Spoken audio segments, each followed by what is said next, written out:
What is up, ladies and gentlemen? Welcome back to the Brandon Coin YouTube channel. And today I'm doing a quick little video just going over what I have invested into my mining garage or my mining shed, my mining building, whatever you want to call that. So, but before we get started here, I do want to just say that I did not build this out the cheapest way possible just for mining. I specifically built it bigger so that way I could have an office in here. I could work on cars and also use it to do some of my, repairs and maintenance on my construction equipment because that is my full-time job as I work in construction. So having a place to be able to work on stuff is nice. By the way, Simba says hi. So yeah, this is not like the end-all be-all most cost-effective way. It's actually probably way more expensive than if you just needed a building for mining. Now, with that being said, let's continue onwards. All right, just a quick little breakdown here. So I cleared the area. I spent $0 doing that because I cleared it myself. The area that I did clear, if someone else was to, say if you had to have that, pay somebody to clear that, that would have been probably a $2,000 to $3,000 job. So I didn't incur any of that cost. I just did it myself. A little sweat equity. Actually, my dad came over and helped me. So thanks, Dad. Appreciate it. Now going on to the concrete. After we got it cleared, I got it set up for concrete. And by the way, I have videos of this entire build series. I'll put the link for the playlist down below in the description, so please check that out if you're curious. For the concrete, I had almost $3,000 in it, and as they were pouring it, the concrete guy said that concrete was actually just going up even more. So as for today, if I was going to get this poured, I don't know if it would still be $2,800. I hope it would be the same, but I think it would actually be more. So I have, almost 3,000 into just the concrete.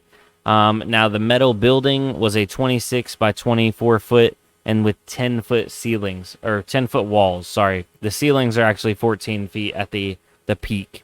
The building did cost me $7,800, so a skosh under 8,000. I put $1,500 down. I paid the rest when they came out and did it. The company that I used was awesome. The only issue is I can't get up with them because my mom wanted a building over at her place to store some, vehicles and stuff, and they're not accepting phone calls, so I don't even know if they're still in business. But a similarly priced building nowadays is running about $2,000 to $3,000 more. So something this size looks like it's about $9,000 to $10,000 now. And I guess that's just due to the COVID price increases and all that kind of stuff. But yeah, I got mine locked in early because, I started building this, or started my deposit, I think, all the way back in February. Was it February or March? I don't know. Earlier this year, though. It's definitely been a process. Now, continuing onwards, I spent almost $2,000 on getting the electrical installed.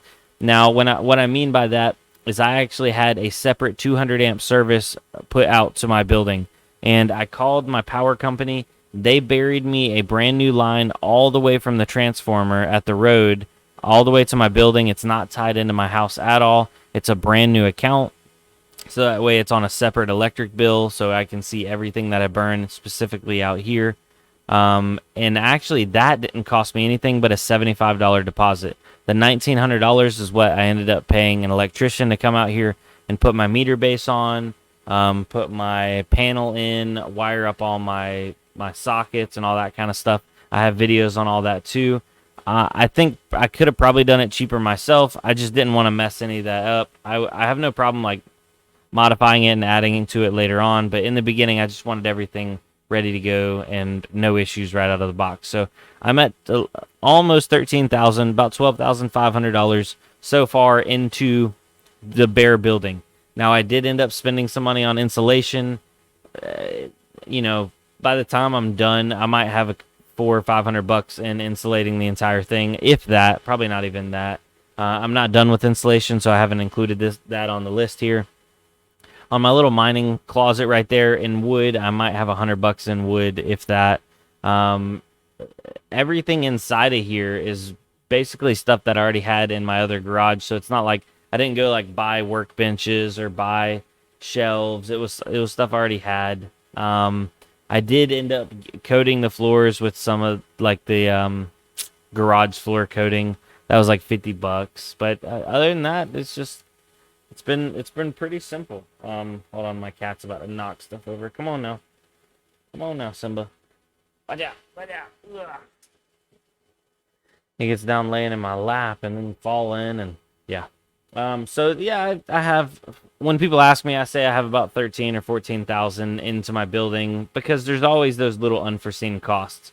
One of the things that I was really worried about in the beginning, and I actually did videos on it, was getting the permits. My building is 100% permitted. Everything is by the book. I pulled out a building permit, electrical permit, slab, all of it. It's been inspected, approved by the county, and even surveyed to make sure I was inside my property lines and everything was good there.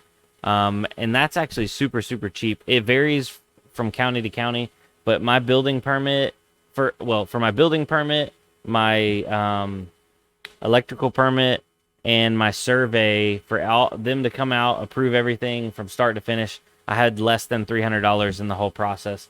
Now, if you fail, they do charge you a reevaluation fee where they have to come back out, and I think that was like $30. So depending on if you fail a bunch, it could cost you a bunch of money, and some counties charge more. Some counties don't charge any for like your first time failing.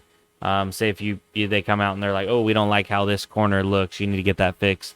Luckily, I didn't fail on anything along the way, but they weren't really picky either, since it was a building that I'm not actually living in. And yeah, I mean that's pretty much it. This is the mining shed or the mining garage. So if you want to check out those videos, that full playlist of I think it's north of 10 videos from start to finish, from where I show you clearing the trees, doing the concrete, the guys building the building, me moving everything in. It's been fun. I really do enjoy it. It was a good excuse for me to have my own little area in a building. Now I can work on my cars, play with my mining stuff. I got a separate power service run, so I have a full 200 amps that I can do whatever I want with. It's not like I have to worry about, oh my gosh, am I running out of power at my house, or am I pulling too much?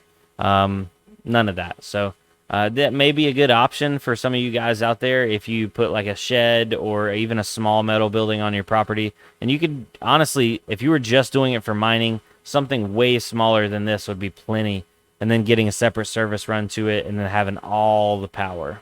But hopefully that clears some things up, because people have been asking for this video constantly over and over again.